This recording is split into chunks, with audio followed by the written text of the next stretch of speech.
Capítulo 25 O abismo que escalamos. Em 11 de dezembro, Numa Turcati faleceu, o que precipitou a partida dos expedicionários. Amanhã a gente sai, disse Roberto em voz baixa. Gustavo encarregou-se de passar a informação ao restante do grupo, para que fossem preparados os miseráveis utensílios para a expedição de vida ou morte. Aquela noite, a última na fuselagem, foi muito longa para os 3 expedicionários. Nenhum deles conseguiu dormir. Partiram às 7 da manhã do dia 12 de dezembro, para aproveitar o horário em que a neve ainda estava firme. Roberto levava o saco de dormir, Nando uma mochila e Tintim a carga mais pesada, uma mochila com cerca de 40 quilos contendo as almofadas, as meias de rugby recheadas de carne e gordura, a água, a lanterna, o revólver do piloto e todo o resto. Roberto Canessa vestia 3 calças, 3 pullovers de lã e uma jaqueta. Além disso, usava 2 luvas de esqui de pancho-abal, botas e a bússola que tinha retirado do painel do controle do avião. Nando usava 3 calças jeans em cima de uma calça de lã feminina, 3 pullovers sobre uma camiseta de algodão, uma jaqueta, um gorro de lã que cobria também a boca e o nariz, o abrigo com capuz e ombreiras de couro de sua irmã Suzy, 4 pares de meias e chuteiras de rugby. Embora seu corpo expressasse uma determinação inabalável, a mente o levava a outros caminhos. A fuselagem, com a umidade e todos aqueles odores e a morte à espreita, pareceu-lhe, na hora da partida, um lar seguro, firme e acolhedor. Tintim calçava um par de botas de cano alto, 3 calças, 6 pullovers, 4 pares de meias, uma capa de chuva, um gorro branco que cobria a boca e o nariz, mais o gorro do piloto e uma camiseta em volta da cabeça para proteger as orelhas do frio. Ia visivelmente mais carregado que os outros 2, mas como sempre, em nenhum momento perguntou por quê. Tinha de levar aquilo que pediam para levar. Carregava também um tubo de alumínio à guisa de bengala, como os outros 2. Os 3 começaram a subir pelo declive da geleira em direção às encostas mais baixas das montanhas. Sabiam que a neve acumulada nas beiradas das rochas era instável e que podia desabar a qualquer momento em cima deles, que podia haver gretas ocultas sob a fina camada de gelo e que frequentemente rolavam pela encosta rochas gigantescas das partes mais salientes da montanha, que, como souberam muitos anos depois, tinha 5.180 metros de altitude. No meio da manhã, quando a neve já se amaciava e as pernas afundavam até os joelhos, decidiram calçar as rústicas raquetes de neve. No começo, elas funcionaram, mas devido ao tamanho, as almofadas, com o estofo e os tecidos molhados, pesavam demais, o que os fazia andar muito lentamente e de modo grotesco, como patos mareados. Ao meio-dia, já tinham atingido uma altitude que causava tonturas. A montanha descia de forma tão verticalizada atrás deles que, se descuidassem por um segundo, podiam se precipitar no vazio. Ao final da manhã, calcularam ter escalado cerca de 600 metros. Uma hora depois, chegaram a encostas tão íngremes, a mais de 4.000 metros, que nem sequer havia acúmulo de neve, motivo pelo qual puderam tirar as almofadas dos pés. Pouco depois, começaram a sentir o mal da altitude, o que os obrigou a avançar metro por metro, com uma profunda dor de cabeça pulsando entre as têmporas. Aturdidos, ofegando pela falta de oxigênio, eram obrigados a descansar a cada 20 passos, apoiando as mãos nos joelhos. A frequência cardíaca e respiratória disparou, o que, com a perda de hidratação dos corpos, requeria cada vez mais água, necessidade que só conseguiam satisfazer comendo pedaços de neve ou bebendo da água que derretia lentamente dentro das 2 garrafas que carregavam. No início da tarde, a paisagem mudou. Surgiram rochas enormes que se erguiam acima da neve, muito difíceis de escalar. Por isso tinham de dar a volta, cravando os pés na neve com o corpo inclinado para frente, de forma a não cair para trás. Pouco depois soprou o vento, que começou com uma brisa fria e logo se transformou numa corrente de ar gelado. Às 4 da tarde, a bagagem já estava toda molhada. Pensaram em parar e procurar um canto onde pudessem se proteger para passar a noite, mas, como o topo parecia estar muito próximo, decidiram avançar um pouco mais. Estavam tão cansados que precisavam movimentar as pernas com a ajuda das mãos. Uma hora depois, a penumbra já cobria aquela parte da montanha. Resolveram procurar um local apropriado para se refugiar, já que a escuridão avançava a cada segundo, mas não conseguiu encontrar nada além de ladeiras íngremes e perigosas. Primeiro, deu um frio na barriga. Depois, à medida que continuavam andando e a escuridão se projetava pela montanha, entraram em pânico. Nando amaldiçoava o erro que tinham cometido. Tintim não conseguia entender por que não tinham feito o que ele sempre havia planejado, procurado um lugar plano enquanto ainda havia luz, e Roberto chorava de raiva porque achava que não encontrariam um local para descansar e morreriam congelados na primeira noite. A subida era tão íngreme que Tintim quase caiu para trás por causa do peso que levava nas costas. Deteve-se petrificado. Sentiu que se avançasse ou recuasse, despencaria no vazio. Chamou por Roberto, conseguiu passar-lhe a mochila e, sem aquele peso, retomou o equilíbrio. O vento soprava de modo cada vez mais inclemente. Já não se via quase nada, mas eles não podiam permanecer ali, pois era impossível estender o saco de dormir. Esses últimos passos foram providenciais, pois sob os últimos instantes de luz, eles encontraram uma grande pedra plana, onde o sol se refletira durante todo o dia, derretendo parte da neve e formando uma esplanada levemente inclinada. Os três a encararam perplexos. Como tinha aparecido ali, de repente? Roberto chorou de alegria. Nando e Tintim começaram a gritar. Estenderam-se o saco de dormir e, antes de entrar, tiraram os calçados e botas para não romper sua frágil costura. Pouco depois, o vento se acalmou e a lua apareceu. A temperatura caiu tanto que uma das garrafas com água rachou.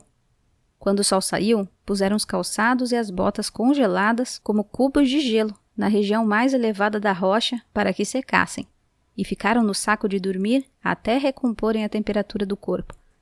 Mesmo sem falar nada, os três acabavam de confirmar que, apesar da noite terrível, o saco de dormir tinha funcionado. A quarta-feira, 13 de dezembro, foi mais um dia de muita luminosidade. Ao escalarem naquela altitude de 4.500 metros, a montanha era quase vertical. Às suas costas havia sempre o vazio. Qualquer descuido e podiam cair em costa abaixo. Nando e Tintim passaram a ir na frente, para formar degraus com a ajuda dos tubos de alumínio ou chutando e enfiando a ponta dos calçados na neve.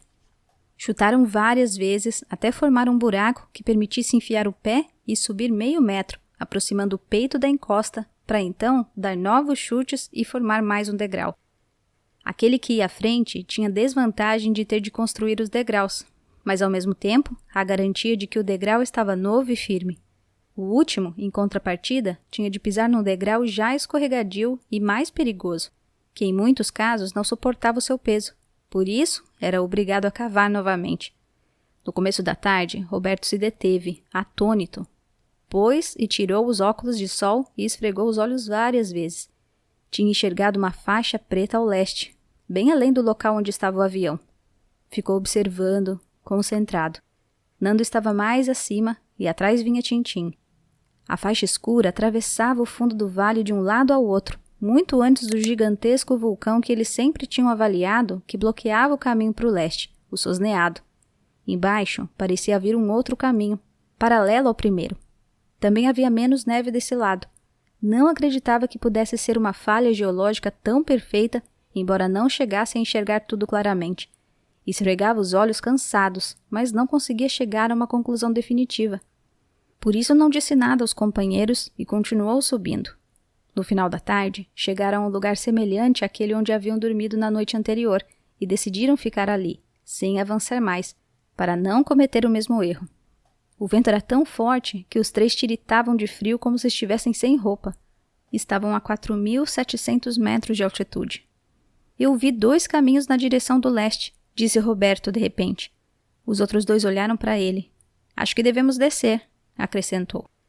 Diante da percepção de uma possível saída, multiplicou-se em sua mente o nível de fragilidade do que estavam fazendo. Sentia-se no meio de um oceano, agarrado a um toco de madeira que afundava.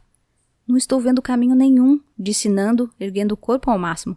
Tintim também tentou enxergar, dando de ombros.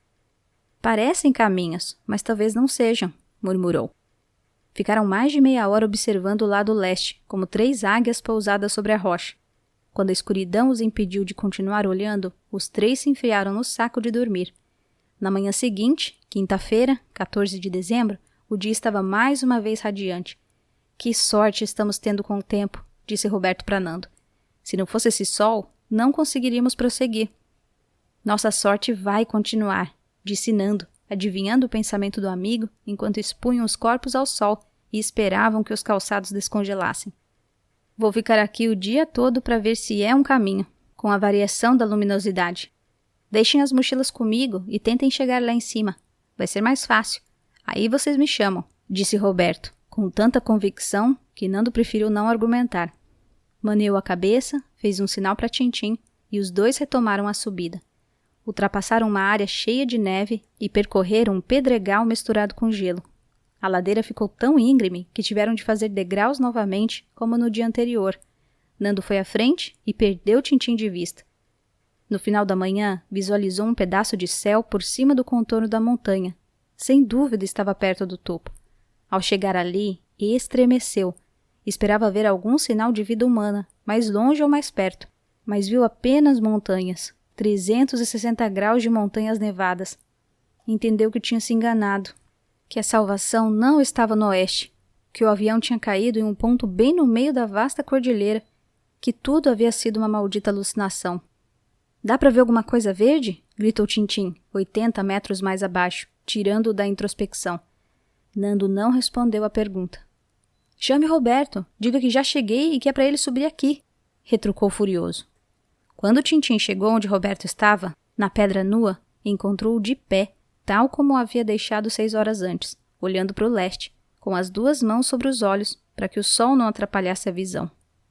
Nando disse para você subir, que ele já chegou ao topo, afirmou. E o que se vê lá de cima? O que você viu? Perguntou Roberto ansioso. Eu não cheguei até lá. Está muito difícil. Não sei de nada. Ele disse para você ir e ver com seus próprios olhos. Roberto interpretou aquilo como um mau sinal. Se tivesse visto algo verde chileno, Nando teria mandado uma mensagem entusiasmada, e não aquela frase enigmática, venha ver com seus próprios olhos. Tintim estava tão exausto que se enfiou no saco de dormir e, minutos depois, adormeceu. Enquanto esperava Roberto subir, Nando tirou da mochila uma sacola de nylon e o batom que levava consigo e escreveu as palavras Monticello, o nome de seu pai, e guardou a sacola debaixo de uma pedra. Roberto levou 3 horas para subir até o cume. Ao chegar, olhou em volta, meneando com a cabeça. Estamos mortos, Nando, disse.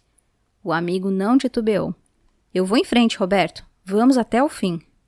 Não sei se eu vou junto, respondeu sem tirar os olhos da paisagem a oeste, aquela sucessão infindável de picos nevados. Existe uma passagem entre as montanhas, disse Nando sem convicção. Estou de olho nela há horas. Acaba no fim do horizonte, onde há 2 picos mais baixos, sem neve. Devíamos ir nessa direção. Roberto meneou a cabeça. Dá uns 80 quilômetros, disse. Como vamos chegar lá nesse estado? Como se não tivesse escutado, Nando prosseguiu. No fim do vale se forma um Y, está vendo? Roberto olhou para onde ele apontava. Era verdade, o vale serpenteava pelas montanhas, seguindo na direção dos picos mais baixos que Nando mencionava. Mas a distância era enorme, inatingível, absurda. Eu ouvi um avião. O resgate foi retomado, disse Roberto. Você vem comigo? Perguntou Nando, como se não ouvisse o que o outro dizia. Roberto fechou os punhos e apertou os dentes.